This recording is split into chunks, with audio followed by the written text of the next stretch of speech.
This is a story of how a longtime Hafu subscriber, who against all odds, recently got accepted into MIT. Woo! Let's go! Hey, Hafu here, and today I got my original campus crowd gear on because we're gonna be interviewing Lingyi from Sichuan, China. She's gonna reveal to you all the juicy secrets that helped her get into MIT, including a full list of the AP classes she took, essay writing tips to help you stand out in your application, study tips to make you more productive, a detailed breakdown of her extracurriculars, and at the very end of this video, she's gonna tell you her exact SAT score and GPA that allowed her to get into MIT. I'm so excited for you to watch this video because this is a dream come true for her and for me, because I started this channel to document the hidden patterns of success and to show that to you so you can dare to make your dreams come true. And she has done it, man. She has done it right here. It was her childhood dream to go to MIT and she finally got accepted.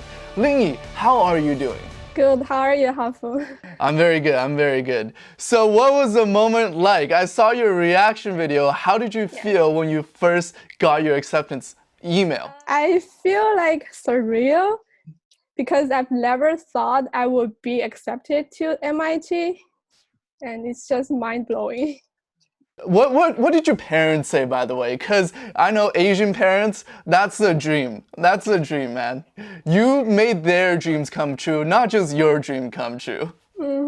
So when I tell my mother, they were like, wow, really? Like, just very excited. Very nice. Yeah. What are you going to be studying at MIT? I will be studying mechanical engineering and with a possible double major or minor in math. Very nice. That's awesome. Tell me a little bit about your background, because I know that's also important in the application process. So like, where are you from?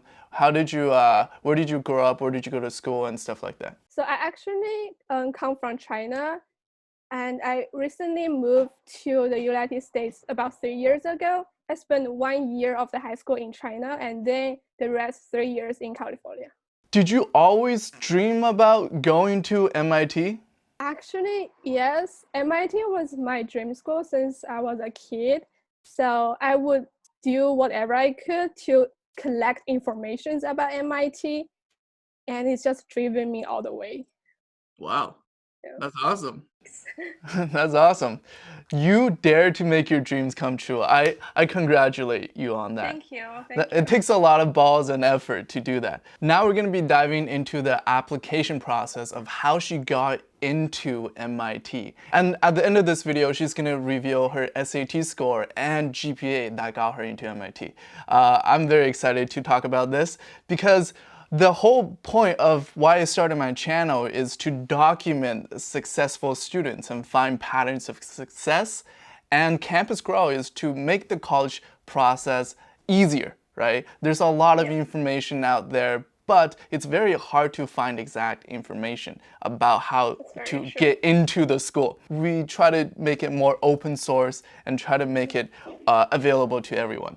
So talk about the application. There are two ways to get into MIT. Yeah, one is through the regular application process, which is from the MIT's application. And the other way is through the QuestBridge. So it's a program for no-income, high-achieving students. The process are a little bit different, and the essays we write is also different, but it somewhat has the same impact to your application. So that's what you got in with? Yes, I applied as a QuestBridge finalist, and if you were not matched, like by match, we mean like you're matched to the school and you won't need to pay any tuition. Basically, you get a full ride with the school. I searched up QuestBridge, and QuestBridge is a national nonprofit based in Palo Alto, California. So it connects low-income students with leading institutions. So they're a nonprofit, basically. So is it easier to get into these top schools with QuestBridge instead of their actual online applications? The impact is about the same, but if you are from a no-income family and you feel like this no-income identity suits you more, then the QuestBridge definitely adds your value to your application a lot more. So the colleges will see you in a more depth value. Ah, gotcha. Okay. Gotcha. Cool. So when did you start to think about your college applications? I think it's around the middle of my junior year because around that time, most of my senior friends are applying to colleges and they got into colleges. So you hear them talk about that all the time. You were somewhat influenced by those like a flow, and then you will start thinking about your own path and how you would prepare for your college application. Get inspirations going because that's very important. Because you said you thought about it a lot. So what did you end up writing about? So for Crestbridge essays, we have around 9. I don't remember the exact number, but like around that number, like a small prompt is 35 words each. And then we have the other part, which has 2 big essays. One is the 800 essay, which you talk about your background, your identity. And the other one is you can choose one of the 3 prompts and talk about more like knowledge-based essays. Mm-hmm. So for the biggest 800-word essay, I talk about my background, like my family background and how I transferred from China to the United States and the impact my family has given me. And for the 500-word essay, I talk about a concept that my teachers has always mentioned, and that it's called knowledge transfer. So like if you learn something in math, you can also apply that in physics. Can you give me an example of how you applied the knowledge transfer? So if you learn calculus in math, like the derivatives and integrals, and if you apply this concept to the math to physics, you know that the derivative of distance is equal to the magnitude of speed, and the derivative of speed is equal to the magnitude of acceleration. That maybe sound a little bit nerdy, but that's how I wrote in my essay. You wrote about that. Yes, I did. So did you think you needed to be that technical in your essay? No, you don't have to be. Like, you just need to be yourself. Because I'm kind of quirky, so I just want to express myself to the application. Okay, that's good. So you personally like math and physics, and that's what you wanted to express. And you express that through your detailed formulas. Yeah. Nice. So did you take any AP classes? I did. Yeah, I did. So I get to junior year, I took 3 AP classes, and when was in senior year, I took 2. Okay, so 5 total. Yes. That's not too bad. That's not too bad.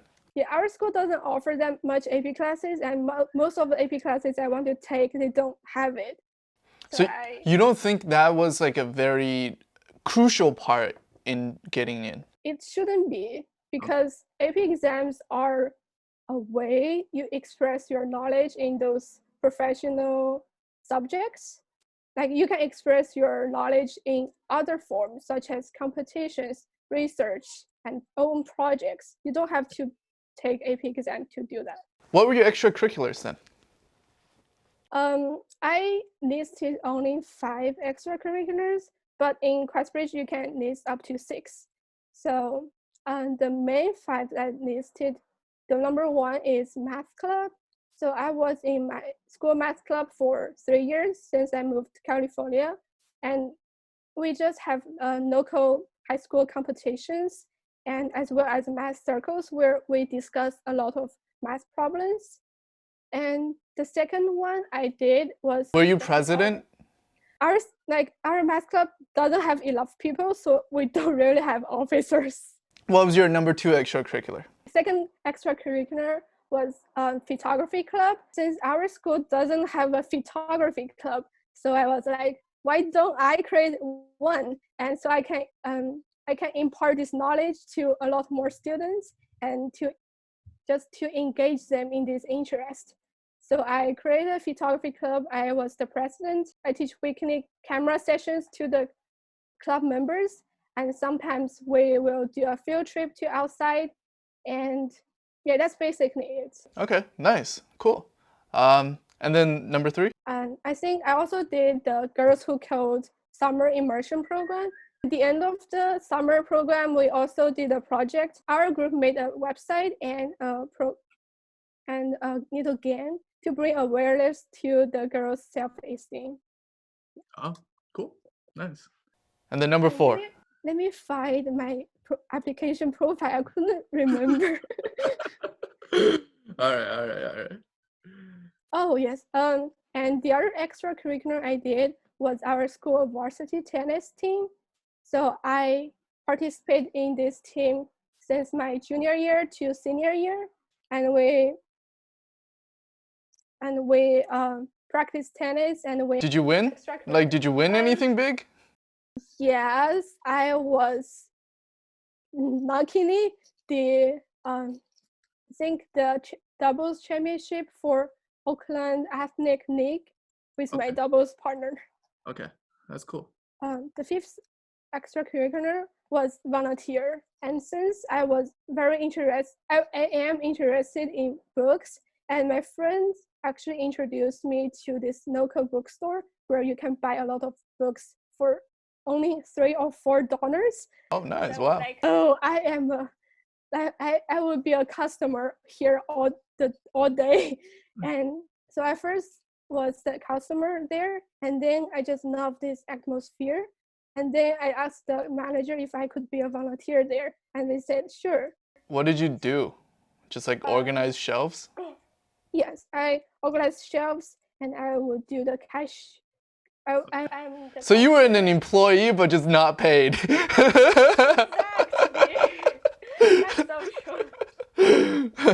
So those were your extracurriculars that you had on your profile? Yes. Nice. So based on what I've talked to with the other like students at like Harvard, MIT, like the top schools, they said in their applications, there's usually something that makes them unique, right? That's something that stands out a little bit. What do you think that is for you?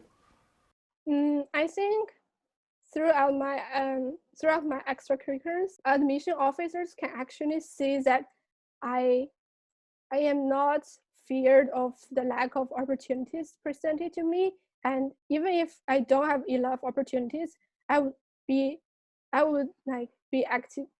So I would actually open myself to create these opportunities because, like for example, the photography club, our school doesn't have that resource, so I would just create my own and to impart this to other students as well. That's awesome.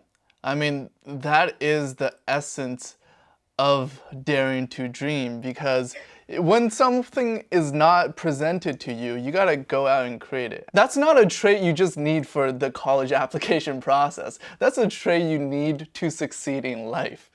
I mean, the most valuable things are not gonna be handed to you, and the most valuable jobs are not gonna be listed on Indeed.com.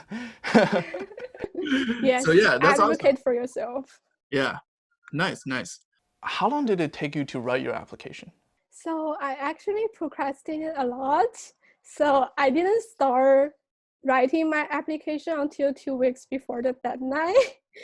But before that, I definitely thought about the questions like throughout my day, but I didn't write it before. I mean, like most of the application is thinking about what you need to write about. Yeah. And actually, it starts way before you even start writing, because it starts with you doing the things that are worth writing about. Yeah. So like the writing process is not the most important. Essays are just an expression of what you do and your passion for the things you're doing. What are your essay writing tips? What was your process for writing the essay? First, you read the prompts, and maybe highlighting some of the keywords will be beneficial. And you can just think about like what elements in your life can be suited in your essay. Don't think you can finish your essay in just 1 or 2 hours. It takes much more time than you think it will be. Like, think about what you will say in your essays throughout your day.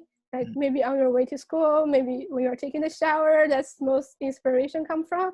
And maybe you are going to sleep, and maybe even your dreams. Yeah.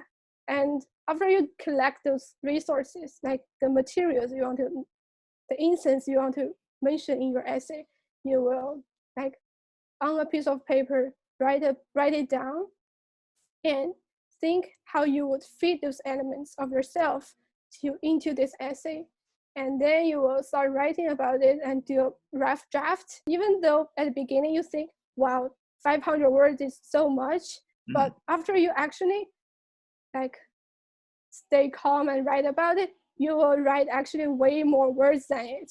So that's the time you actually crop your essays and sometimes replace your like some of the words to another more advanced words that would be more helpful as well.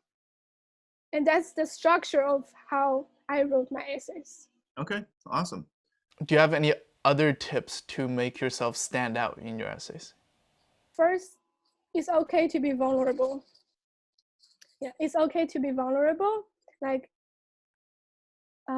just try to be yourself and don't make up something if that's not what you actually are.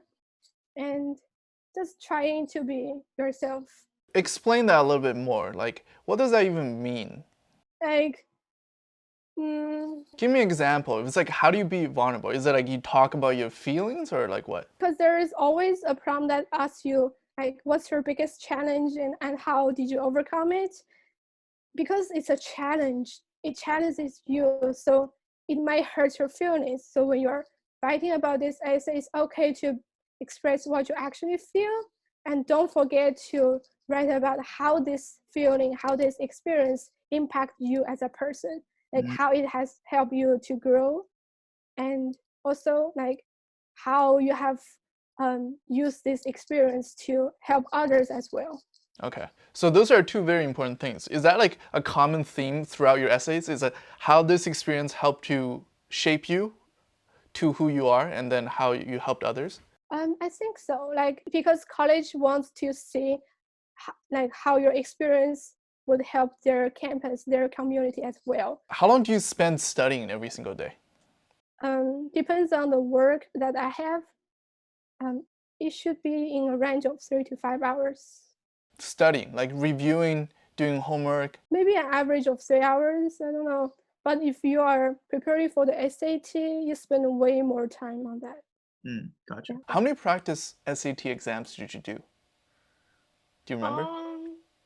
How many books did you get through? Let me give you an example. Let me see if I can find some.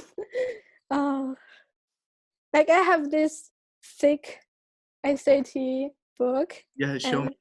Show you? Oh my gosh. Do you have it? Yeah, I do.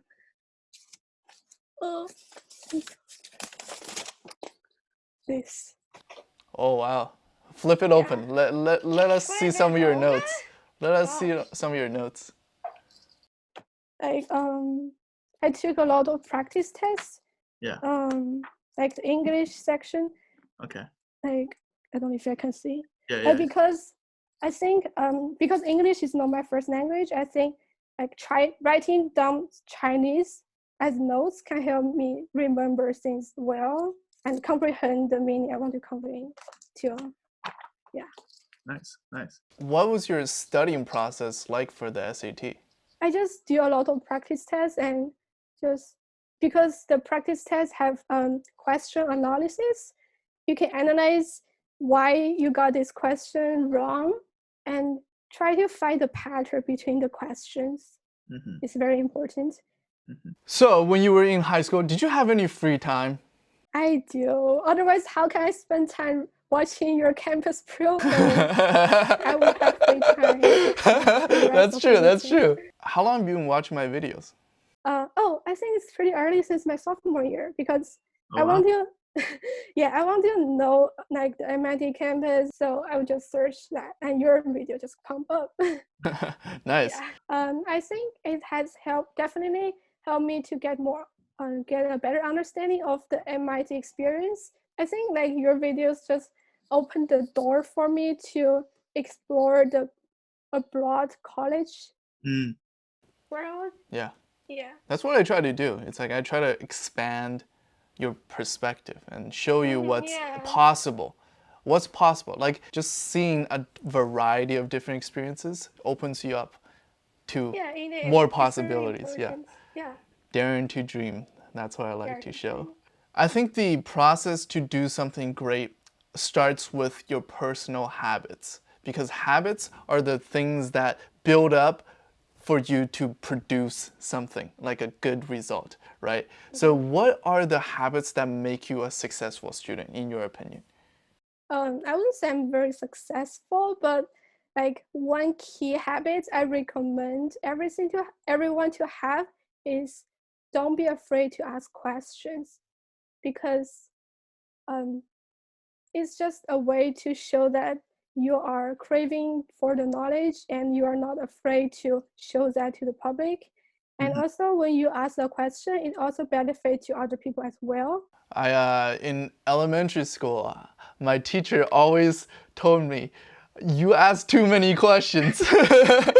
She got annoyed at me, that elementary school teacher, but she liked me. But also only ask questions after you have done your own research. Exactly. Yeah. Otherwise, it's just I mean, like, yeah, don't ask stupid questions. I mean, like, stupid questions, but okay, don't ask lazy questions. I think that's better. indeed, yeah, very important. How do you schedule your day? The night before, I would just write down the things I need to get done on a notebook. Like for example, here, like Nice. today I will do this at what time. Yeah. Yeah. Nice. Nice. Okay, so you plan it out by the hour, kind of, in like little blocks. Yes. So you know exactly what you'll be doing. And what percentage of time do you actually follow that exact schedule? If I do write that on the book, maybe around 80 to 90%. Okay, so you get everything done that you plan. Yes, because it's also important to plan the things that you actually are going to do. Otherwise, it's not beneficial. And then, like, what kept you motivated throughout this whole process? Just school itself, because it's my dream that I want to go. I want to go to since my childhood. So I would just do whatever I can to promote myself and keep motivating myself. Anything that you do that your friends find strange but you think it's good? For example, like sometimes I talk to my camera just as a self-reflection, you know, like things like that. I think a unique habit, if you're wondering, is I oftentimes get inspirations through my dreams. Oh, okay. Yeah, Okay. it's very strange to my friends, obviously, but like my math teacher actually resonated me on this point, like because like in your dream it's more creative than in the real life, and sometimes I even get inspirations in my college application through my dreams. Wow, I don't remember anything. You know? Nah. Aw. Maybe like vaguely, and then like 2 minutes later, I forget after I wake up. So, what was your SAT or ACT score? So I didn't take the ACT, but I took the SAT. I took it 3 times, which is a lot. Mm-hmm. And the first time I took it in the March of my junior year. I didn't get a very good score. It's around like mid 1300-ish. Okay. And the second time I took it August. Yeah, August. I didn't improve much as well. It's around like 1380 something. Mm-hmm. And I took it again in October, and it's the highest I've got, but it's still very low compared to the average score in MIT. It's the lower range of 1400. Okay, 1400s. Yeah. Gotcha. And you were still able to get into MIT, which is a testament to say that grades are not all that matters. Right. Yeah, yes, like there's a threshold, but once you pass it, Mm-hmm. it doesn't matter that much. I think a breakdown of my score might be beneficial to the Okay. students. Yeah. So I got 800 on math. My English score is 600-ish, because I think like in English is not my first language, and I still like I didn't have a decent score on English section, but I also like convinced the officers that I am dedicated to learn English and improve my English through the AP classes I'm taking. So I took the AP English language composition, and also had my recommendation letter written from my AP language teacher. So Gotcha. that actually showed, like, even though my SAT score is not that high, I'm still passionate to improve my English skills and do that. And what was your GPA like? Unweighted GPA is 4.0 out of 4.0, and the weighted GPA is around 4.37 out of 405. Other than like the essay, GPA, SAT, was there anything extra? Definitely. I think because our school doesn't offer as much AP classes, I want to learn more advanced knowledge. I took some classes in my local college, community college. So I took the Physics 4A, which is equivalent to the AP Physics C Mechanics in my junior year. And I took the Physics 4B, which is equivalent to AP Physics Electronics and Magnetism in my senior year. Yeah. And I'm currently taking linear algebra. Oh, wow. How did you express that in your application? So I just put that in my classes section. Okay, cool. Yeah. Whew, those are like some pretty detailed tips. Good stuff, man. Good stuff, good stuff. Thanks. That helps. Yeah, it's definitely going to help a lot of people. Do you think there's anything that we're missing that you want to fill in? I would say, like, because to apply to colleges, you need recommendation letters. And in order to get a good recommendation letters, you need to build a good relationship with your teachers. So you can do that by asking questions to your teachers after school or during their office hours, and don't be afraid to bug them with all your questions, because I bug my AP Stats teacher a lot. Yeah, I actually just talked about that tip for going into college in my last video. Oh, Yeah, talk to your teachers and befriend them so they can connect you to more opportunities later. All right, now let's take a look back on the past 4 years and reflect a little bit. If you could give yourself one piece of advice when you first moved to America, what would it be? I would say, don't be afraid to reach out to others, because, like, as I said earlier, opportunities doesn't come for you. You need to get it for yourself. Like, I didn't know I could take AP classes by that time, but I actually can, but I don't know. What would you like to say to the other 62,000 subscribers who have a big dream just like you? 62,000 followers on Hafu's channel. And one advice I would give you guys is follow your passions. Don't let others stand in your way. Believe in yourself that you can do it eventually. Just, yeah. Isn't that not enough? No, that's good, that's good. I mean, like, it's very vague though. It's very vague. How do you follow your passions? Like, what do you mean by that? Do you, like, for the extracurriculars, don't do it because of the name, but do it because you actually want to be involved in that, and do it because you want to explore in these fields a lot more. I like that. That's Thanks. definitely more actionable. So guys, if you want to follow her journey into MIT next year, what is your YouTube channel? Because you started one recently, right? Yes. And my YouTube channel name is Yimmy701. Yimmy is spelled as Y-I-M-M-Y. What are you going to be posting? I will be posting videos about my lifestyle, photography, and sometimes study tips. And also, probably recently, I will post college videos like interview process and how to get a good score on AP exams, stuff like that. Awesome. Cool. That's some good stuff. Definitely go follow her and subscribe to this channel if you're a dreamer. Congratulations on getting into MIT once again. Thank you. Congratulations. And just remember, big things coming.